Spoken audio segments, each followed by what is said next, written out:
Welcome to the Cosmic Savannah with Dr. Tshiamiso, Dr. Jacinta Delhaize, and Dr. Daniel Kahneman. Each episode, we'll be giving you a behind-the-scenes look at world-class astronomy and astrophysics happening under African skies. Let us introduce you to the people involved, the technology we use, the exciting work we do, and the fascinating discoveries we make. Sit back and relax as we take you on a safari through the skies. Welcome to this episode and to a new season. Season 6. Woo-hoo. Hopefully this is coming out on our 5th birthday of the Cosmic Savannah, but might be delayed slightly because somebody here got COVID. And apparently in our small little studio, she's not got COVID anymore. COVID is gone. It was me. We'll report back in our next episode. Yes. I did test negative. I'm being responsible, everybody. Okay, we appreciate anyway. it. Thank you so much. How is everybody else? Good, thank you, yes. Looking forward to a little bit of leave coming up for me, which is exciting. No, that's exciting. I think Dan deserves the leave. We all deserve the leave. I mean, I deserve leave every day, but I'm good. I'm good. I'm doing all right. And how are you, Jacinta, apart from COVID? No, I'm feeling better, thank you. And yeah, actually not too bad at the moment. So yeah, really excited to get into a new season. And yeah, lots of exciting stuff planned for this season. Some really cool people that we're speaking to. And you spoke to our guest for today's episode? I did. So our guest on today's episode, which I think is episode 71, is Associate Professor Renée Hložek from the Dunlap Institute in Toronto. And Renée actually is South African and studied here in Cape Town. Yes, unfortunately, I wasn't able to join for the interview when you spoke with Renée, but I studied with Renée. Right, so she was your direct colleague, student, she was co-student? My peer. So during our honours at UCT, Renée and I were in the same class. We both joined the National Astrophysics and Space Science Program, NASP, at the same time, and did our honours together. We had a lot of fun together. She was definitely more nerdy than I was. I mean, there's levels of nerds too, right? We're all nerds, and it's just we're all astrophysicists. Exactly. But no, we had a lot of fun together, and I really enjoy Renée. And we talked already about the National Astrophysics and Space Science Program and the 20-year anniversary of that, and getting together to reminisce and celebrate the incredible achievements of the program. And it was wonderful to catch up with Renée. I didn't catch up with her on the podcast, but I did manage to catch up with her separately and reminisce a little bit and just see how far she's come and how far all of our fellow peers and students have come and where they've all ended up. Because, a lot of them didn't end up in astronomy necessarily, but are still, doing great things. Killing it. In sort of various different fields around the world. I actually met some of Renée's PhD students when I visited the Dunlap Institute. Oh, right. Oh, cool. So she's kind of a big deal over there as well. So we definitely have a powerhouse starting off season 6 with us, which is quite awesome. I didn't manage to actually meet her or speak to her because I was a little bit away during the NAS 20th anniversary. But also just listening to the interview and realizing when she did her honors and masters at GCT, and I'm just like, I was definitely struggling with physics, probably in grade 10. Hey, I was with her. Just careful there. I bet you could tell us some interesting stories, Dan. What, about the 80s? It's a joke. I'm pretty sure it's a joke. Anyway, let's talk about science now. Well, I think the other thing to talk about quickly is, just Renée and the incredible things she's achieved. Talked about her being a bit of a powerhouse, but I think Renée has been a role model for many, many people. She's, she's an individual and she's not scared of saying it. Mm-hmm. She's incredibly confident.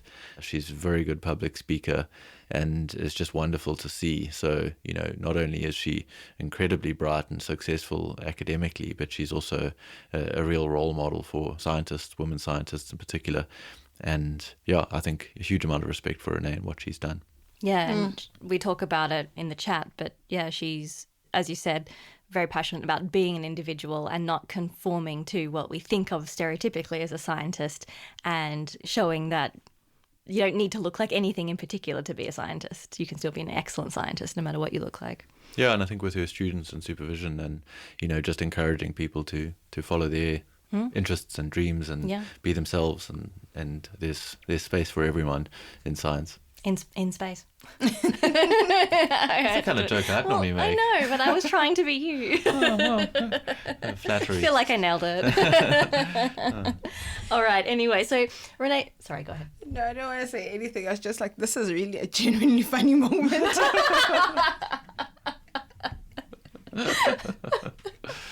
Well, at least we made C laugh. Anyway, getting on to the science. So Renée is, of course, a real rock star scientist. So she is a cosmologist and she studies dark matter and dark energy. So very much the dark side of the universe. And Isn't the universe all dark, though? Well, no, look at the star. Look at the star. there's light. No, but like, there's just that light. But actually, I think it's all dark. But anyway. We can talk about cosmology later. I'm gonna let Renée handle it, and then we can have deep discussions later. Yes. But So as something of a cosmologist myself, I'll have a thing or two to say about you saying the whole universe is dark. Okay. Okay. Oh, Dan's getting very passionate. I'm calm. I'm fine. I'm fine. Well, you are not fine. Cosmology, anyway, is the study of the universe as a whole, how it began, how it's going to end, what its like really universal parameters are. And part of that is... No, it wasn't a pun. You're a laugh a minute this morning. I'm on fire. Dan's shaking his head at me. Yeah, and it's like a large fraction of the universe, we believe, is dark energy, and after that a large fraction is dark matter, and then a tiny little slice is everything else, you know, our sandwiches, our like planet, our sun, everything else, light and matter. And Sometimes if you burn your toast, then it gets pretty dark too. No? no. Too contrived. Okay. You're allowed to laugh out loud. Let's I think laugh is not that in this serious. case we're laughing at me, not with me. Tshiamiso is laughing quietly to herself here. I think we should pass the baton to Renée. Yeah, I think. Yep. Yep, I we also definitely agree. should. This is going well. Hi, everyone. Welcome back. I'm sure you missed us. All right. I think we'll hear from Renée now.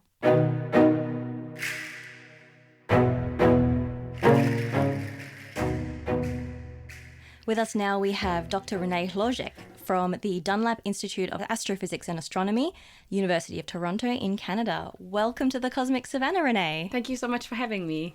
Renée, you are actually from South Africa originally, but after a long journey are now working in Canada. Can you tell our listeners a little bit about who you are, where you're from, what you do? Sure. I was born in Pretoria and I did my undergrad degree there. And then I heard of this amazing program called NASP that brought me down to Cape Town to do my honours degree. And then I did a master's degree also with the SKA here. And then I started my PhD in the UK in 2008. So I've had like a whole journey. I went from there to the US and now I found myself in Toronto, Canada. Wow, okay, that's like all over the world. Well, all over that part of the world. Okay, so first of all, you mentioned NASP. Now that's the National Astrophysics and Space Science Program, right? Yes. And that is what actually brings you here at the moment. Yes, so the fellowship was started 20 years ago, which is to me bizarre, like time passes. But one of the goals was actually to train South Africans and other people from other African countries to be skilled in astronomy skills, science literacy, and to basically make the next generation of scientists. So in my class, we had the first Ethiopian cosmologist, we had some of the first Gabonese and Rwandan scientists. So it was really, really great. And then, of course, just that community coming together is exciting now. Awesome. And I believe Daniel, one of our Cosmic Savannah hosts, was also a colleague of yours in honours. He was. It was really great and great to see how amazing things he's doing as well. Unfortunately, he couldn't be here to chat with you today, but I'm sure you'll catch up in the next couple of days.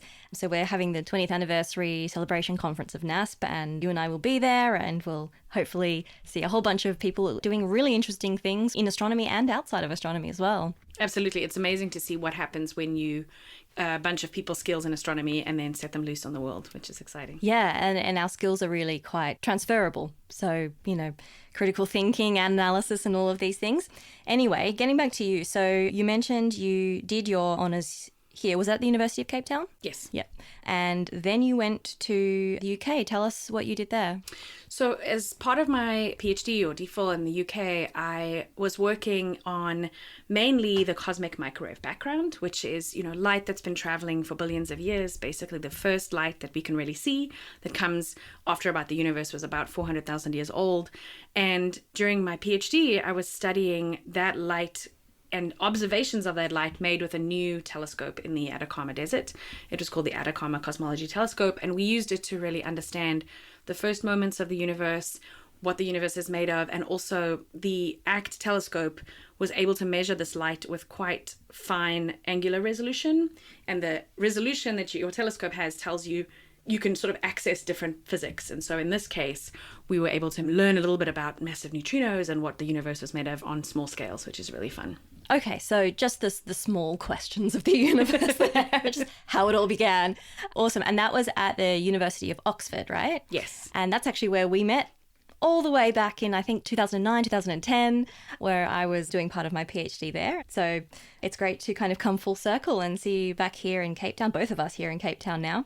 All right, so you did your research on using this ACT telescope, Atacama Cosmology Telescope, and then you finished up your PhD and then you headed off to the US. What happened then? So in the US, I did a sort of a combination of some of the work that I had done during my PhD and then actually some work that had started during my time in NASP. So as a cosmologist, I'm interested in those big questions, as you said, and that also means that I study a range of things in the universe, cosmic components. And one of those is dark matter. So I care about matter that we can't see with our eyes, but that has gravitational impacts on the universe. And then I also care about dark energy, which tells us about how the universe is changing, how it's expanding with time. And some of my first projects in NASP were to actually see or predict or forecast how well we will be able to use telescopes in the future. At the time it was in the future, and now it's almost in the present, which is crazy. How we can use those telescopes to understand how dark energy is changing with time. And so during my postdoc at Princeton, I had a little bit of both pieces of that work. Some of it was CMB analysis, and some other parts were kind of taking the theory of how we would use these new data to help us understand dark energy, and doing a little bit of both at the same time that I continued. I also wanted to further my goals of communicating science to everybody, to give talks in public, and also talking about what it means to be a scientist and who sort of challenging the idea of what does a scientist look like, who are they, what do they do, to try and encourage everyone, but my focus initially was women and girls, to think about themselves as scientists, and people that were much more diverse in all sorts of aspects, both in their job and who they are and their ethnicity, where they come from, etc. I remember when I first saw a photo of you kind of giving one of your talks, and you had bright red hair and some tattoos, and I just thought that it was so refreshing to see someone just genuinely being themselves on stage and being celebrated for that. So thank you for doing that. Yeah, always. In fact, that's something that I wrote a little. There's a podcast called Story Collider, which if folks are interested in science-related podcasts, like I'm sure the listeners are, Story Collider is an opportunity for people to give talks in public, in IRL, and the stories are normally about science. And I gave one of the talks, the Story Collider, about who looks like a scientist, what does it mean? Because actually, you're right, I have a lot of tattoos. My hair is often weird colors and red and whatever. And a lot of the time people said to me while I was a student, if you look too different from what people's idea of a scientist is, they won't take you seriously. They'll think that you aren't a good scientist. Yeah, I know, exactly. And then you did a couple of talks on the big conference stage in California, right? How was that experience? It's very strange for a few reasons. The first is, it was the first time I'd spoken to 800 people at once. And the weird thing is you can't see any of them. Oh. So because the spotlight is on you. And the audience is dark. The audience is dark. But one of the things that was interesting is, so when I was much younger, I did a lot of singing performance, and it's sort of similar that you can't see the audience. So when I got on the stage, I was like, oh, this is fine. And my favorite moment is just before you speak, because it's like anything can happen. It's like the quantum physics of talk. Like it's going to go well or it's going to go badly. Nobody knows. And that was always my favorite. But the other thing that's strange is when you give a talk, you have a little remote control and you press a button, and that button flashes a light away from you at the person who's controlling your slides. Because the reason why they control your slides is because if anything goes wrong, then they can handle it and fix it, and you don't sit there like scratching around on a computer. But the weird thing is there's like a tiny, tiny delay between you pressing the button and them doing the thing. And so you have to really calm yourself, because if you get stressed and then you start pressing a ton of buttons, then the slides go very fast. And so there's this moment where you have to like chill out. Oh, wow. Yeah. Wow, that's amazing. So a couple of years ago, I did a talk. I think I spoke about how astronomy can help humanity in terms of achieving the Sustainable Development Goals. And I worked so hard on preparing my talk and everything. And it was actually in my hometown of Mandurah because, long story short, I got stuck there for visa reasons for ages. And I had the same experience as you. I was like quite nervous and like ramped up with energy beforehand. And as soon as I stepped onto the stage, I grew up on that stage with ballet. And I was like, I'm home. And then I was like, I'm here. Everybody listen to me. It does help you relax if you think like, Yeah, it's just interesting that very different skills from our childhood, which had nothing to do with academia, can actually help you move forward in your career. So it's good to value all of your skills. Absolutely. So when I was a postdoc, I did a course in improvisational comedy and like improv comedy, kind of whose line is it anyway kind of stuff. It's very weird and very scary, and it's like, I don't know, walking in traffic. It's very weird. But I found that it helped my talks as well, because particularly helped my science talks, because no matter what happens in the world of improv, you kind of roll with it and you relax. And that sort of really helped me realize if I get a difficult question that I'm not sure of the answer to, I have skills to help me go ahead and move forward and relax, as opposed to feeling like, ooh, I've got no skills at all. So you're right, definitely. Exactly. And that can also almost help with the imposter syndrome as well. Totally. Yeah. Awesome. Cool. And then, so one of the key things that you did was to make a video about heat death, which I believe is very, very popular. So give us a little taster. What is heat death? So the heat death of the universe is basically what we describe as the end of the universe. It's not that you die in a fireball. It's sort of the opposite, that the universe gets bigger and bigger and bigger and colder and colder and colder until there's basically no more heat, which could be sad. And in fact, the talk is animated, so it's really cool. The animation crew were amazing. And so you see the sad universe when it's really cold. It's really very, very cute. Oh, okay. I can't wait to go and watch this now. Awesome. And so overall, how would you say the experience was? It was great. I mean, I love challenging myself to think about when you're communicating science. Obviously, you want to get the details right. You want to make sure that everyone understands every single thing of what you say. But you realize that people sometimes come to something in a cycle. Like they'll hear your talk the first time, and then they get a little bit, and then they'll listen again, and then they hear something else. And that's how we learn. And so now when I meet other people that give talks or I listen to talks, I always try to think of that. Like, imagine if this is the first time you're listening to me, what am I going to learn now? And then I think, okay, are there any nuggets for the second time? And just to think that it's always a journey rather than wanting to be super technical right away, because you can get quite dry when you're speaking like that. Yes, that's a really good point that I've never thought of before. That's awesome. And that can obviously help in science presentations, in lectures, and all of these sorts of things. Okay, so then after Princeton, what happened next? So I was applying for jobs. So in academia, there are not that many jobs at universities, because if you think that there's a finite number of universities in the world and each of those have a finite number of professors, and normally you wait for someone to retire before there's a new job. So I was looking all around the world for different jobs, and one of the jobs was in Toronto in Canada, which I had known about and I had been to before, but I didn't know, as a South African, I did not know it was possible to live in a country where the outside temperature was sometimes minus 35 degrees Celsius. Is it possible? Well, so I interviewed for the job in February of 2015, and that week it was minus 35. And I remember thinking like, oh, I thought I would be dead. Like, I just didn't understand how, I mean, minus 2 or 3, I understand, but minus 35. And, you know, for the Americans on the phone, that's the same temperature, right? Minus 35 is basically the same in Celsius or Fahrenheit. So we walked to dinner, and I remember telling someone that we were with, I said to them, I can't tell you how, but I know what the inside of my skull looks like, because I can feel it. Like, it's so cold that I could actually like draw you a map of my skull. It was so cold. But I took the job anyway. Wow. But like, genuinely, how do you survive in that? So the way you weather? survive is actually, it's all about clothes. So I have a coat that if it's warmer than -20, I sweat in it. So it's like very, very warm. And you basically have as little of your face out as possible. So it has a hood that comes quite far down and then it zips around. So it's like just your little eyes peeking out. And you don't ever leave the house with wet hair. I learned that. So in South Africa, I never dry my hair with a hairdryer. In Canada, I always have to do that. Otherwise, it snaps.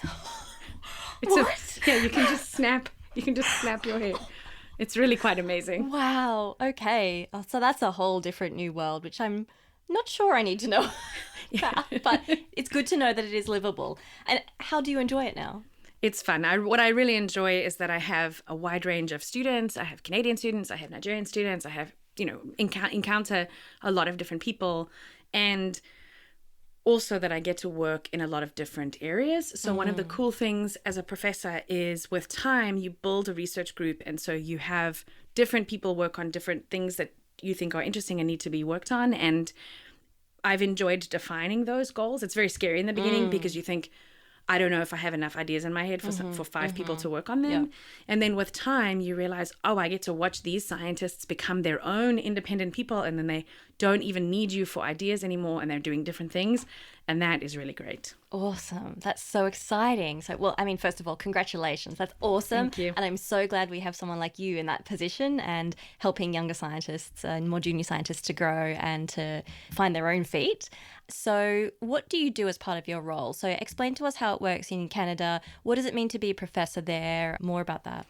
So professors in Canada, basically, I do a few things. So on one hand, I teach classes. So I teach, in fact, one of my classes has 1,500 students in it. What? And we teach them all at the same time. So if I thought the TED stage was scary, now imagine you have, 1,500 students like on 2 or 3 levels all around you. They're in person? They're in person. Whoa. I have an amazing picture, actually. So the start of my class in January of 2020, I always take a selfie on the first day of class because I'm basically 12 years old in my head. Yep. And so I took a photo and you can just see all these students behind me. And then, of course, the pandemic started during the course. And so my last lecture, I'm in the same room, but there's no one. And it's just completely empty. Oh, and you took another selfie. I took another selfie to be like, okay. Oh. So, yeah, I mean, it's very strange. Like if you ask, so one of the things we do to check understanding is you have like everyone has a little clicker and you ask a question where it's like an A, B or C answer. And then they press the right, whatever they think is the right answer. It's quite amazing when you do this and you say go and then you see 1,000 people answer your question. It's like, it's very strange, but very fun.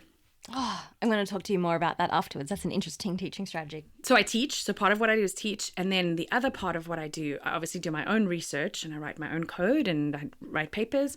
But then what I also do is I supervise the research of my students. So I work with undergrads doing research and master students and PhD students. And then normally what happens is we define a research question together, but with some direction from me.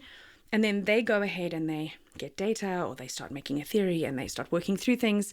And then as they struggle, as things are going right or wrong, we sit and talk about it every week. And then by the end of their master's or their PhD, they have become these completely independent scientists that are defining their own questions, which is pretty fun. Wow, awesome. So how many students have you had already? At the moment, I have 6 students, which is Wow. really fun. Yeah, and I have graduated 3 PhD students, which is exciting. Oh, that's big. Yeah, as a professor. But then even as a postdoc, I managed to supervise some students, and that was great. So over my whole kind of career, even though I was working with other people, I've worked with about 60 students, which is really fun at all levels. That's Yeah. awesome. Okay, so now what is your research about now?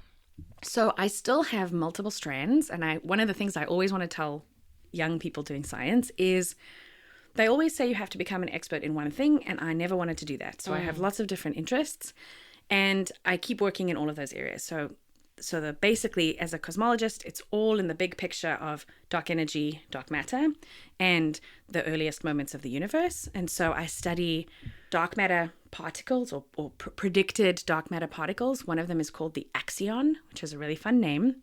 And these axions has very specific properties. And some of my research with my students is we ask the question, if the universe had axions in it, what would the CMB look like, the cosmic microwave background, or what would galaxies look like? And so we come up with a bunch of different sort of predictions for what our observations would be. That's one strand. Another strand is using the same cosmic microwave background, but to ask and answer different questions about how did the first stars form, and how is gas distributed in the universe, and how do we understand all of those properties. And then I also think about dark energy and dark energy models when I use and plan for data from the Vera C. Rubin Observatory, which is being built right now in Chile. So I have those different kind of strands. But in general, I say to my students, any problem you want to ask in cosmology, if it concerns what the universe is made of and how it's changing with time and how it started and how it's going to end, any of those questions are allowed, and we do anything in that area. Oh, awesome. Okay, again, everything, the whole universe. All right, so first of all, what is the difference between astronomy and cosmology? I don't see a huge difference. So in general, if I think of what an astronomer does, is they look at the sky and they try to understand it. Depending on what they look at, they might be classified as, an astronomer that uses optical light, an astronomer that uses radio waves. As a cosmologist, I'm like a subset of an astronomy group, but I'm interested in not just anything, but specifically questions that relate to those, fundamental origin of the universe, dark matter, dark energy, etc. I don't really mind what wavelength I use. So I use radio waves, microwaves, optical light. That doesn't matter to me as much, as long as the stuff that I'm doing is going to teach me about the building blocks of the universe. I'm happy. Okay, so it's all about how the universe began and how it's going to end, and those really big picture, on the largest scale possible. Yeah, one of the things I like to tell people is if you study galaxies, often you care about the galaxies. So someone will say they study a certain class of galaxies and how those galaxies operate. Just like if I know you, I really care about you and who you are and, all the things about you. But if you imagine someone taking a census of the whole country, they don't really care how your day went. They just care, where do you live, what languages do you speak, blah, blah, blah. And so as a cosmologist, I often do what we call survey astronomy, where I'm not actually interested in any individual galaxy and how it's behaving and its properties, but I'm interested in the statistics of all the galaxies on the sky. Where do they live? How are they distributed? What is the space between them? Because those statistics tell me those big questions, just like the census tells me broad things about South Africans. Right. And you also mentioned, so part of that is overall, what is the universe made of? So some fraction of that is what we call baryonic matter, which is what we're made of, atoms and protons and electrons and anything that you can sort of touch. But then there is these other, even much bigger fraction of the universe, which is stuff that we don't really know what it is, right? So as you were mentioning, dark matter, even a larger fraction of the universe is dark energy. What are they and what is the difference between them? Great. Yeah. So I always tell people in my classes, if there's one thing I want you to remember, it's the difference between dark matter and dark energy, because we are silly. We gave them dark as the first name in both of them, which confuses everybody. But dark matter can be understood as, I like to think of it more as semi-invisible matter. So it acts the same way that normal matter does. In other words, I can bump into it. Gravitationally, we would be bound in the same way. So if the sun was made of dark matter, it wouldn't shine, but we would still orbit the sun.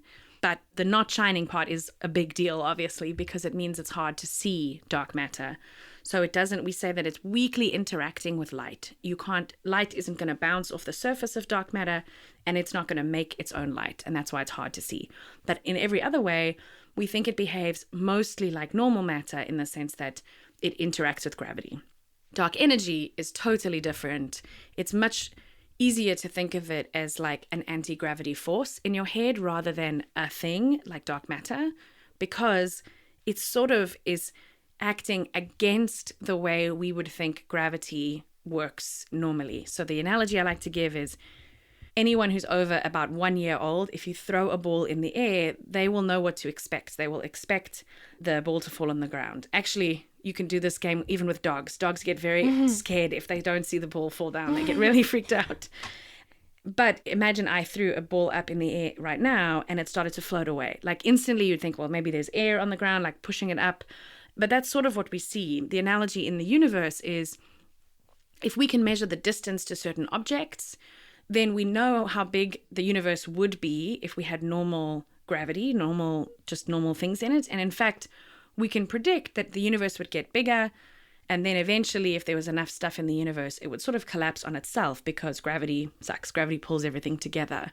And then about 15 years ago, what we noticed was that the distances were bigger than they should be. So the universe appears to have started accelerating.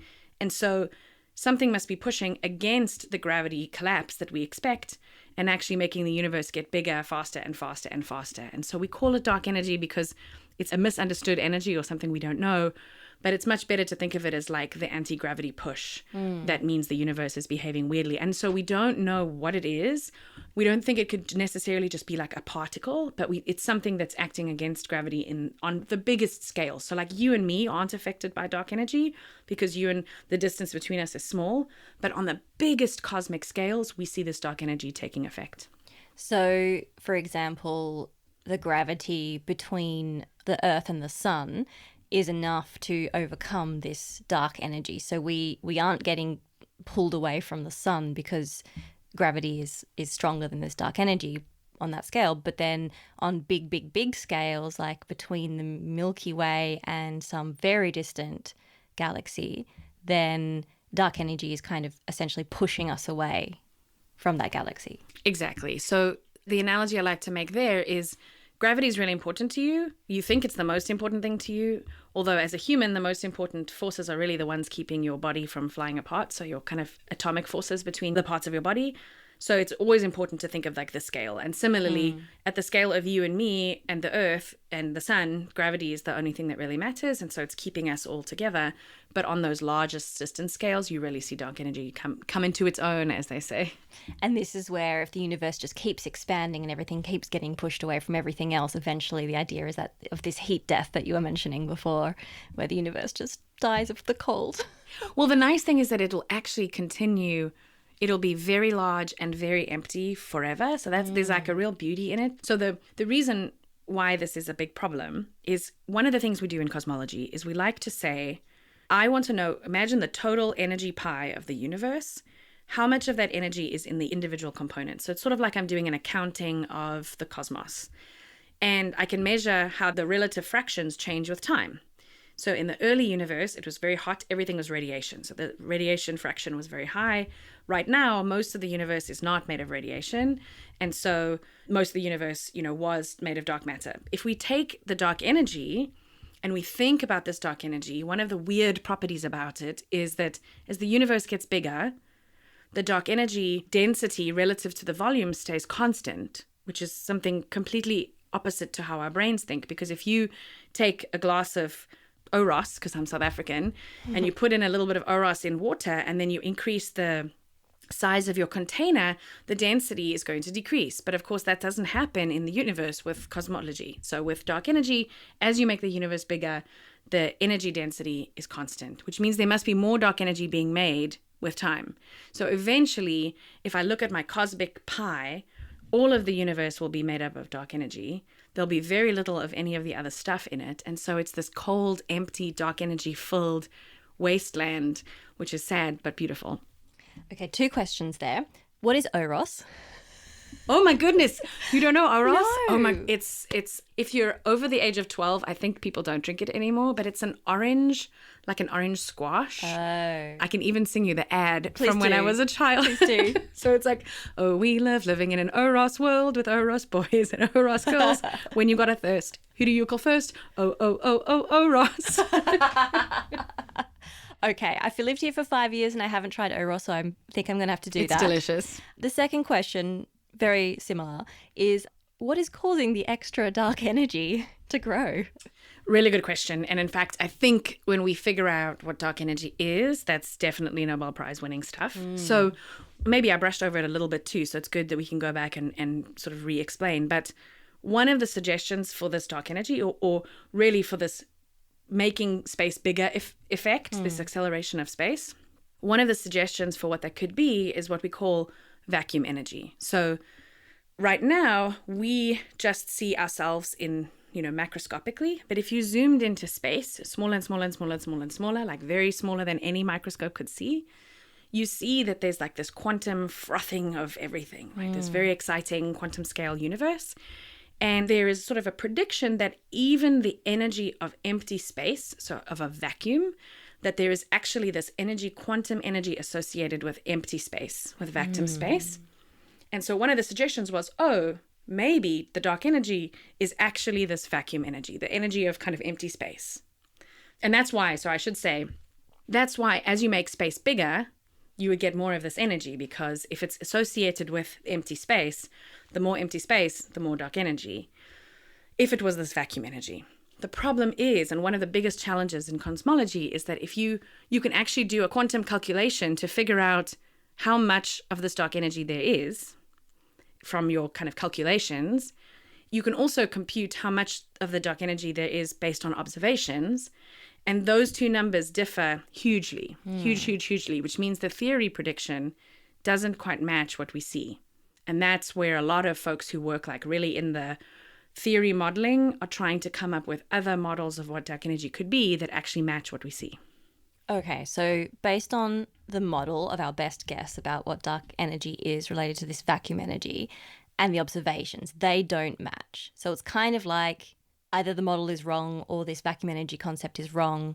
So how are we going to progress? What are we going to do now to figure it out? Yeah, so that's sort of where I come in the sense that myself and other colleagues, we approach it from a bunch of different areas. On one hand, we say, okay, there are a ton of creative people coming up with models of what the dark energy could be. Maybe it's a scalar field. Maybe it's something like the axion I just mentioned earlier when we were talking about dark matter, but with different properties. Maybe, sort of, can I think of the model? And then there's this concept which we call phenomenology, which has a fun word. But basically you say, what are the predictions of my theoretical model in terms of concrete observables? So like if my model of dark energy is XYZ, what do supernovae look like? What does the cosmic microwave background look like? How do galaxies cluster? And then we play a matching game between the theory and the model. Now, in order to do that, you need to make the error bars on your data better and better and better, which is why we build new telescopes. But if you're a theorist, it's like a little guessing game. Like, if you're trying to figure out who done it in a murder mystery, it's like, is it this? Is it this? And so there's this tension and this balance between theory and observation, which is why I love cosmology, actually. And right now, we haven't quite solved things, but there are an infinity of really creative people that continue to think of these models and predict what we might see. So when I was younger and I had very stereotypical ideas about what an astronomer was or what a theoretician was, I would think of someone, probably a man with a big beard, kind of sitting with pencil and paper and like solving equations and trying to figure out this like theory, this model of dark energy in the universe, and being very kind of take it very personally, like my model is right. I have made this one. But surely now that can't really be right, because surely you have to come up with a whole bunch of different models and then go and test which one is right and not like truly believe that you've solved it and yours is right. Would that be correct? Well, yeah, I mean, I tell people my job as a cosmologist is not figuring out what the universe is, but figuring out what the universe isn't, because mostly I'm trying to kill models, trying to kill ideas. That being said, I think sometimes there is a tension because someone will come up with a model that solves one observation. So listeners may have heard of modified gravity. So some people say, I don't like the idea of dark energy. It seems really bizarro. So what if gravity is just behaving differently in a way that, I can predict? Maybe there's something else going on. And so in that case, and aloud, you can say that. But then what I require as an observational cosmologist is you have to make predictions that match all the observations we already have. And sometimes people make a prediction that matches one kind of data, like maybe they can reproduce these expansion of the distances of supernovae, but they can't reproduce, say, the cosmic microwave background. By my books, that theory is not acceptable because you have to be able to predict everything we see or explain everything we see in your model. But there are still some people who are very, very certain that their model is right. So your image maybe needs to be revised, but maybe not as fast as you might like. There's still some people who believe their model is right and they won't listen to anything else. Yes. But that's just the way the cookie crumbles. That's just humans, I guess. Awesome. I was going to say you're a model murderer, but then I realized how that sounds. So theoretical model. Okay, so that's dark energy, which is super weird, and almost as weird as we mentioned dark matter. And you're talking about axions. So tell us more about that. You were mentioning what dark matter is, that you can detect it by gravity, but not by light. It doesn't interact with light, doesn't emit light, it doesn't reflect light. Well, something else that we know of that doesn't emit light is black holes. So could dark matter be black holes? And if not, why not? Yeah, so some folks do have models where dark matter is made of black holes. So there were two historically, and I must preemptively apologize. Astronomers love acronyms. Mm-hmm. They're not always very good. And so historically, initially people said, what if dark matter is just made of big, heavy things we can't see? And they named them machos, or massive compact halo objects. So machos. Machos, exactly. And the reason why they named them machos is because a little bit before, someone had said, what if all the dark matter is made up of weakly interacting massive particles, really big particles that don't interact? Those are, the acronym for that is WIMPs. And so there were WIMPs and machos. WIMPs and machos. It's really silly. Oh no. So sometimes, some people think, okay, what if the dark matter is a WIMP? So you've heard of the Large Hadron Collider. So this is a big collider in Europe where you basically take particles, protons, etc., and you accelerate them and then smash them into each other. And when you smash them into each other at very high energies or speeds very close to the speed of light, you get a scattering of lots of energy, lots of particles being produced. So you're sort of recreating moments that are similar to the early universe, right? Very hot, very dense, lots of things happening. And you can look at the products that come out of those collisions and see, are we making these rare particles that are maybe decaying or that we could find? And this led to the discovery of the Higgs boson, which is this predicted part of the particle physics, the physics of atoms and how everything works, subatomic particles. But one of the expectations was, or the hope was, that we would detect some of these weakly interacting massive particles, or WIMPs, that would explain the dark matter. Unfortunately, as time has progressed, the allowed region of like how massive the particles are and how weakly they're going to interact is becoming harder and harder for dark matter, if it exists in those kinds of particles, to be hiding. Because we've been smashing together, we've been doing the experiments that would have found a lot of these weakly interacting massive particles, which is why we sort of cut to astronomy, because astronomy, unlike a particle accelerator, is able to detect only kind of gravitational effects and maybe sometimes gravitational waves, etc. But we have this huge canvas of the sky, and so we're sensitive to different scales. And some theorists have suggested, okay, if it isn't one of these weakly interacting massive particles, could it be an axion? But now your original question was, why is it not black holes?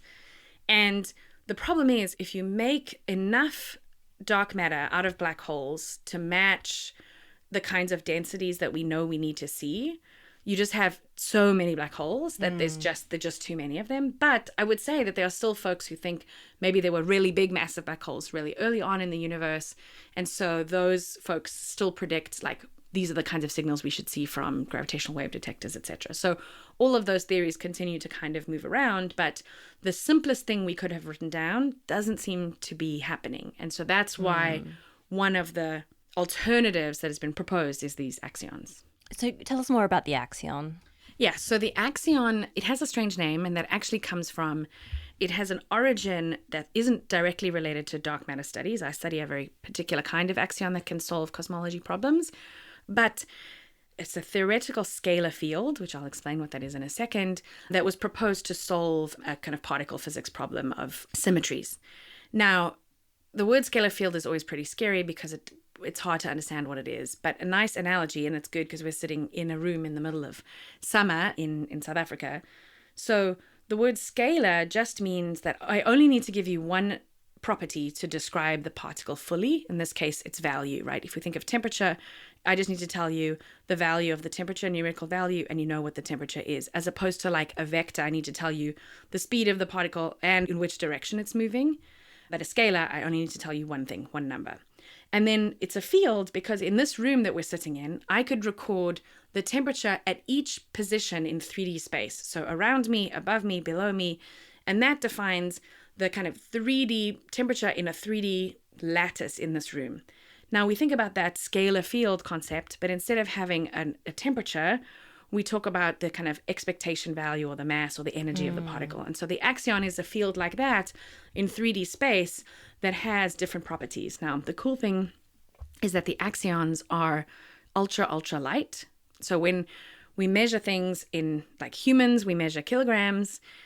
When we eventually get down to very, very small particles, we don't measure them in grams or kilograms anymore because you just have like 0 with a ton of decimal places. We start to measure them in units of electron volt. And the electron volt comes from the connection between mass and energy. And so E equals mc squared, the equation that everybody knows, tells you the connection between energy and mass. And so I can actually start talking about the like energy unit of a field or a tiny particle instead of grams because I know this conversion. So the axions are super light. They're 10 to the minus 22 electron volts, which is basically vanishingly small. But the key thing is that these fields, they kind of act like quantum particles on a macroscopic scale, which sounds crazy because, you know, I just said earlier, quantum is when you zoom in. But the key thing to take away from an axion is it stops a galaxy from clumping in the normal way, because it sort of has like a pressure that we normally associate with quantum pressure, but it's a kind of macroscopic manifestation. So these axions as a field, they kind of like, if you go to a party and there's someone that has a very big dress on, you can't actually get close to whisper in their ear. They're just sort of blocking you. And so axions kind of do that. They suppress the clumping of things on a certain scale. And normally those scales would be very small, but in axions, they're big enough that they actually affect how galaxies clump together. And so that's what makes us able to see them. Whereas other WIMPs may not have the same impact. And so they could hide from us, basically. Wow. I think my mind just blew. So, first of all, I now know what a scalar field is. So thank you, Renée. That's exciting. And a couple of questions. So the axions, they are bigger than electrons. They're much lighter than electrons. Much lighter. Okay, so they're much lighter. And we've never detected one, right? No. So the axions, well, first of all, the axions are predicted to be in a range of masses because you're right, they haven't been detected. I should note as a shout out to all people who are interested in detections of particles, they are these really cool experiments to try and detect axions directly. So we talk about direct detection or indirect detection. Astronomy observations are indirect detections. So in other words, I'm claiming or suggesting that the axion is changing a galaxy. And so I look for it by looking for those changes in the galaxy. But direct detection is like, can I see a particle being produced? So like those collider experiments are like direct detection. The axions, so I told you that dark matter is weakly interacting with light. What we mean is that I say that it's semi-invisible because it does interact a little bit. And the axions have this cool property that if they are around a very strong magnetic field, they do interact with light. And in fact, photons can become axions and axions can become photons. And so there are these experiments called light shining through a wall, where they have a very strong magnetic field. They shine a light at a wall. The theory is that the photon gets turned into an axion, which is very weakly interacting, so it can go through the wall. And then the axion would turn back into a photon on the other side. So they're basically trying to find axions by seeing if they can shine a light through a wall. It's really cool. It's really fun. So do we definitely know that axions exist? We don't know that axions exist. They're still a sort of hypothetical particle. They do solve this other sort of semi-unrelated problem in particle physics, but a lot of these experiments to detect them are still ongoing. So that's why I think if we do detect an axion in one of these kinds of experiments, that will then help, you know, my case, my cosmological case, because we might expect there to be axions with a bunch of different masses, having lots of different axions, but they haven't been detected yet. So the jury is still out. Wow. All right. So this conversation could go on forever, but I better wrap it up. One last kind of area that I want to talk about is that the Vera C. Rubin telescope that you mentioned, which is being built now. So first of all, who is Vera Rubin? So Vera Rubin actually was an observational astronomer who pioneered studies of dark matter. So the original worry when people looked at galaxies and how galaxies rotated is they didn't seem to be rotating correctly you sort of would imagine, like if you're on a roundabout, you sort of would imagine that they would be flung apart, but they seemed to be rotating as if they were embedded in some stuff. And it was named dark matter, and Vera Rubin was one of the pioneers in pushing these observations and kind of nudging people to say, hey, there's something here. Something is behaving that isn't just light that we can see, and we need to understand it. And so the telescope was named in her honor because one of the things it will study is dark energy, of course, but also it'll study dark matter because it's going to make this survey of all the galaxies in the sky that we can see optically. And that's the LSST, isn't it? The Large Survey of Space and Time? The Legacy Survey of Space and Time. Almost got it right. And are you going to be using that for your work? Absolutely. So I'm actually the spokesperson of one of the science collaborations that will use Rubin. So we called Dark Energy Science Collaboration, which is fun. So I'm the chair of the Dark Energy Science Collaboration, which makes me sound like I'm some Sith Lord. Yeah. Yes, Sith Lord. I was going to say the same thing. But this is an international collaboration of about 1,000 people.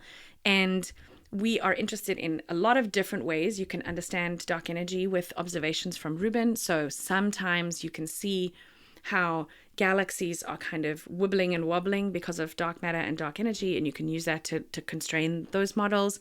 You can also use kind of lensed transients like lens supernovae to find this. And so there are lots of different prongs that we're using to observationally try to constrain dark energy. And one of my roles as the spokesperson of the Dark Energy Science Collaboration is looking at the big picture and bringing together all the different scientists to answer these questions and develop pipelines. And so it's very, very, very exciting and also very scary because, you know, the Rubin Observatory I knew about when I was an ASP student. My first paper was in predicting how well we could use some of the data. And now we're, you know, a few months away from the commissioning of the telescope. And it's so daunting because we've gone from no telescope to basically on sky, which is really exciting. Wow, so cool. The future, almost the present, is going to be so exciting. We've mentioned this before as kind of like the optical revolution in astronomy that's happening as the kind of analogy to the SKA and the revolution in radio astronomy that's coming. It's going to be so exciting. It already is.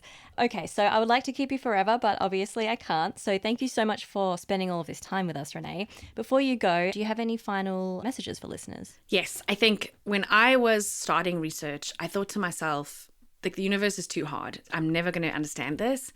But what I realized is with time, the reason why this is such a fun job is that all we do is solve puzzles day in and day out. And sometimes it's easier and sometimes it's harder. But for everyone who's starting to think about science and STEM and they're worried if it's too hard or if they're too stupid, I would tell you, like, if you're curious and you're passionate, keep going, because the universe is this wonderful, wondrous place. And, you know, the fact that it's hard to understand is kind of the point. And so if you see that as the challenge and not as something holding you back, you'll really enjoy it. Oh, that's awesome advice. Thank you, Renée. Where can listeners find you? So they can find me on Threads and also on Instagram. I'm at Renée Hložek. I'm the only person with this combination of names, so it's very easy to find me. And then they can find me at reneehložek.com. Awesome. Thanks so much, Renée. Thank you.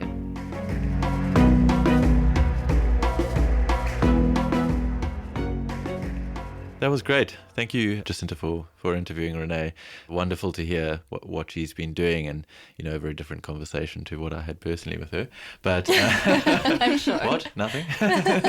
but yeah, like, you know, as we said at the start of the show, she's really a rock star. She's done some amazing stuff, and across the field of astronomy. So in terms of her public engagement, her science is really cutting edge, and some exciting things coming out of that. But then her lecturing and her supervision, you know, across the board, she's really excelled, and just wonderful to hear her speak. She's remarkably good at explaining concepts too. Yep. So good. Her analogies, and, you know, I mean, I'm not a cosmologist and I very rarely understand anything that Dan or the other cosmologists talk about, but that made perfect sense. Yeah. She's absolutely brilliant in the way she explains things. So I really loved that chat. It was really, really awesome to talk to her. Yeah, and I think so much of her science communication also comes through into her teaching, because, you know, she explained how she's teaching a quite big class. Yeah, massive. That is a huge class. I've actually seen the venue too while I was there. Really? And I just could not believe they teach that many students, because I mean at UCT, how many students do you have, Jacinta? I mean, I've got 24. It's too big for me. I'm amazed that many students show up. Well, it's compulsory. Yeah, so I think we see how that science communication and science education just kind of filters into the way she does things. Yeah. And it's quite amazing to have a lecturer who can actually come back into your level as a student, and you actually want to go to that class no matter how big it is. And even though you know that, you know, the lecturer is not going to actually see you, you feel seen because of how she explains the concept and how she interacts with you generally. Yeah. She gave an excellent talk at the NASP conference too, which was also really, really impressive. Yeah, unfortunately I missed it, but I did get to chat with her. I think there's a recording online, so even the listeners can find it. Oh, excellent. We can link to that in our show notes. Yeah. Actually, Tshiamiso, can you tell us more about the Dunlap Institute? You said you visited. What's that like? Oh my word. She actually alludes to this when she speaks about the diversity of students that she actually has. And if there was one thing that I experienced while I was there, it's just the amount of diversity Really? that exists. Like people from everywhere in the world are just like That's right wonderful. there in Toronto. So cool. And it was quite awesome being there. Some of the masters and honors students had just developed some card game, which it's almost like, not Pictionary, but something similar to Pictionary, where you have this card game with different concepts and you try to put them together to explain to the other people what kind of image you have. And so they do and make all of these developments just to make science more interesting and engaging for the cool. public. So that was really cool. What else did I see? I mean, it was a year ago now since I was there, but it was a lot to do, and I was only there for a week, and I quite enjoyed myself. Yeah. Nice. It wasn't cold at the time? No, it wasn't. Oh, I'm so glad it wasn't cold, because Gosh, yeah. Can't even I imagine. would never. I would never. It wasn't that cold. It was just spring. Yeah, so I was just there when spring was starting out, so it was a bit Slightly warm. above I zero. still had like a polo neck on. So I still had a polo neck on, although the sun was out. I was just not gonna. I'm so South African that I do not play in the cold. You got to look after the voice too. Yeah, exactly. So, Jacinta, how long have you been in South Africa? I think I know where this is going. Oh, I think it's 5.5 years now. Why? And how have you not had auras? Well, Well, because she's more than 12, right? I feel like this is not on me. I feel like this is on my South African friends and colleagues who No, have not we're all introduced more than me. 12 too. Right. I mean, No, I've never even heard of it. Renee is not wrong. You know, it's like it's a children's drink. It's a, you know, I don't even know. It's just sugar essentially and some Yeah, it's some orange colouring. Okay. But now there's a hack. There's a hack oh. to auras now. So you pour a little Gin. bit of. No. Oh, sorry. Carry on. Daniel. I like the curvature, but like you pour a little bit of auras and sparkling water, and it tastes amazing. Oh, really? Okay. Okay, good So to I'm know. not 12 anymore, but sometimes I do. Okay. dive into Partake. You auras. partake. Oros Okay, cocktails. interesting. There we go. And so do you guys know the jingle that she sang? You know, I would, if you had asked me in a quiz night, I would never have been able to pull that out of my head. But the moment she started singing it, yeah, it came flooding back. So that is the jingle of like pre-80s. Oh, the ancient No, jingle. this is the 80s we were talking about. Because I know a totally different jingle. From the Oh, really? 90s. Yeah, when Oris was introducing the other flavors. So the Oris is an orange flavored drink, yeah. but then like somewhere in the 2000s, then it has different flavors. So then they had another jingle for the different Go on. flavors. Come on. No, embarrassed. But it goes like, okay, I'm going to sing it. Yeah. So it goes mango. So the mango is the other one. Okay. And then like, so it was as if the Oros man. So there's an Oros man as well. Of course, The there's an Oros Oros man. man. Okay. So for international listeners, he essentially looks like the Michelin Man. Oh, yeah, he does. I'm looking at a But he's picture of him orange. right now. Okay. We don't know. It's not confirmed who came first. If they're Oros or if I they're the see. same person. Oh. And then it's as if he's playing marimba. You know marimba? I do. It's like the what would you call it? Kind of like the wooden xylophone, but the African version. Yeah. And then those are the flavors of the Oros. So Okay. every single time the Oros man This is coming puts back. one of them, Go then on. you can say, mango, lemon, mango, whatever the thingy, and then goes, Oros. So we've still got the Oros. Yeah, you get the Oros. Round of applause. I loved it. Good. Digression. Okay, anyway, so this is a podcast about science and So probably sponsored by Oros. I'm joking. At the end of the heat death of the universe, there'll still be a bottle of Oros. Well, it's plastics will last forever, right? Charming.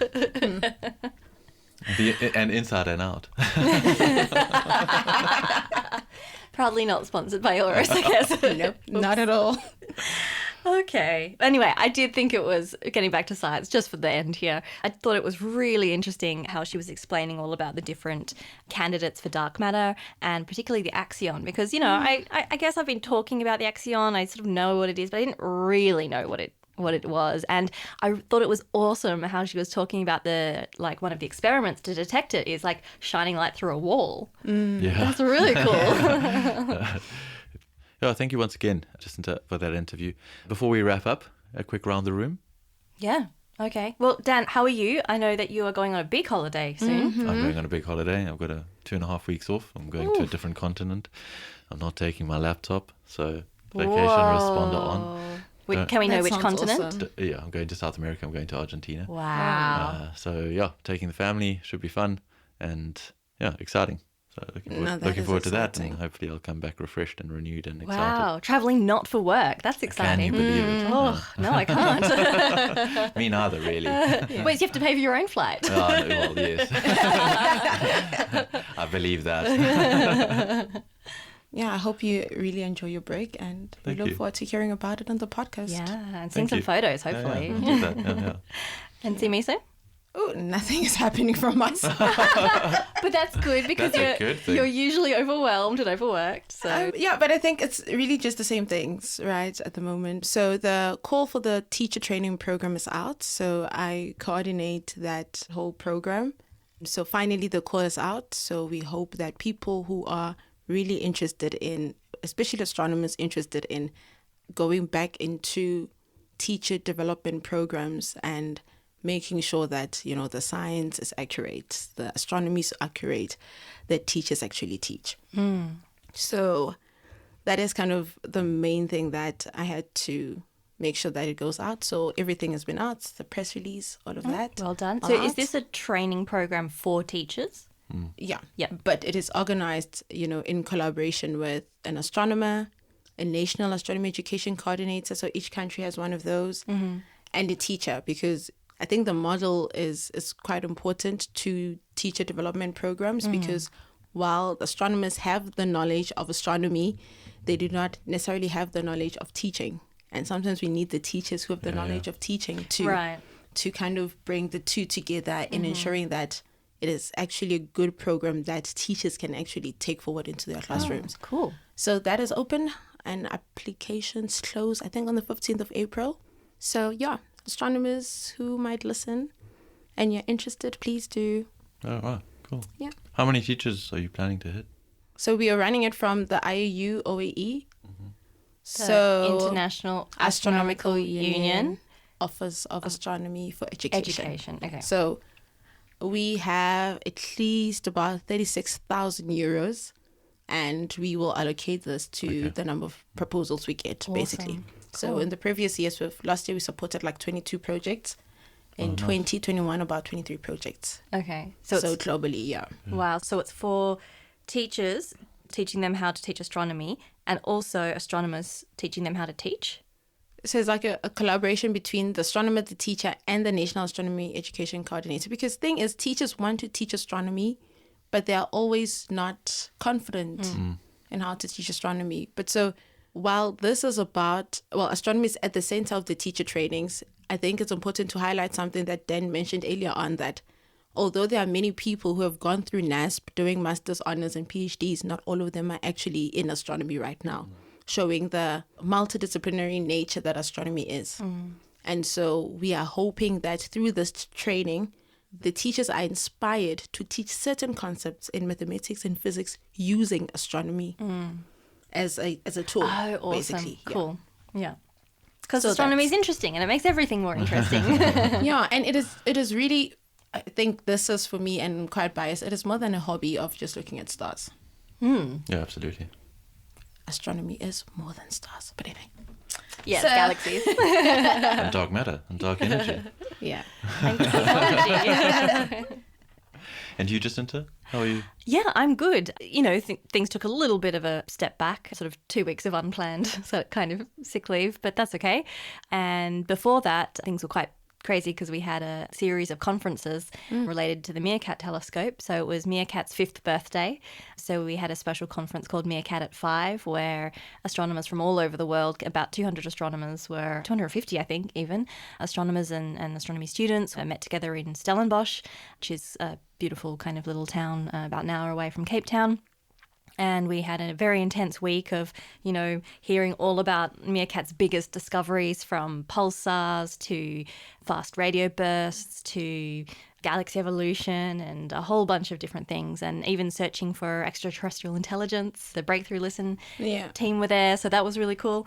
Very, very varied. And then after that, there were 2 other conferences, or 3 other conferences, I think, in the same venue about astronomy, and I went to 2 of them. One was Modelling Meerkats 2, which is run by, well, actually, Dan's your previous postdoc advisor. I went to Modelling Meerkats 1. You did, yeah. I organised Modelling Meerkats 1. And we did an episode from there, actually. We did, yeah. That's where I don't know if you remember, back in season 2. Must have been 1 or 2, yeah. We're almost as old as Meerkats. Almost. Yeah, actually we are, the podcast. Yeah, so we had an episode back then of like you and I going for a game drive in the Kruger. That was really cool. Yeah. Look at you. Yeah. That was really nice, yeah. These are the adventures you get to go on. And our guide was an amateur astronomer. Yes, and that was then cool. He turned around, started talking about the stars, didn't realise there were 16 astronomers Yeah. that he was now talking to. But to be fair, it was amazing. Yeah, we didn't know any of the things that he was saying. So it was really cool. Astronomers are notoriously bad at stargazing. Yes, yeah. So we'll put a link to that in the show notes. I don't actually remember off the top of my head what episode number that it was. it a great was. one, I though. feel like it was episode 11, but I'm Goodness not sure. me, now you're guessing. Yeah, and so this was kind of like the second version of that conference, not as an exciting location, but still pretty cool. So that was really cool, like trying to look at how simulations of the universe and galaxies are comparing to observations. So getting both observational astronomers and simulators in the room together. And then another meeting collaborations between the Meerkat telescope and LOFAR, which is a radio telescope in the Netherlands and kind of which stretches across all of Europe. And I actually helped to build one of the stations in the UK when I was a PhD student at Oxford. Actually, same year that I met Renée there. So full circle. And now just focusing on research, which is nice, having a little break from all the other duties and doing some research with my students. So, Nice. yeah. That is exciting. Yeah. Just having time for research. Yes. Dan, when was the last time? More than 5 years ago. Oh, cool. All right. I think we've prattled on for long enough, so let's wrap it up there. Thank you, everyone, for listening, and we hope you'll join us for the next episode of the Cosmic Savannah. You can visit our website, thecosmicsavannah.com, where we'll have the transcript, links, pictures, and other stuff related to today's episode. You can follow us on X, Facebook, and Instagram at Cosmic Savannah. That's Savannah spelled Savannah.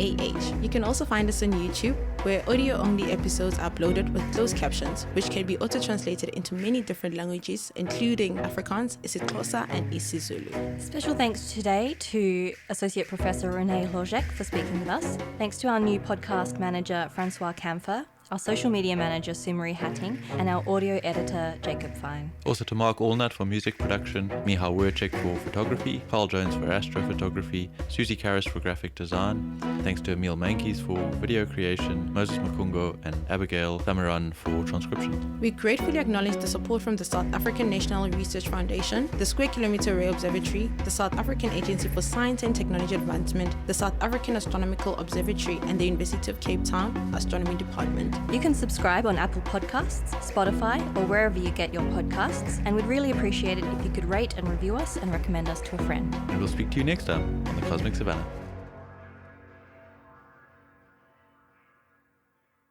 Oh, good silence. Where do we go from here? I thought Jacinta was going to ask something else, but I was, and I drew a blank.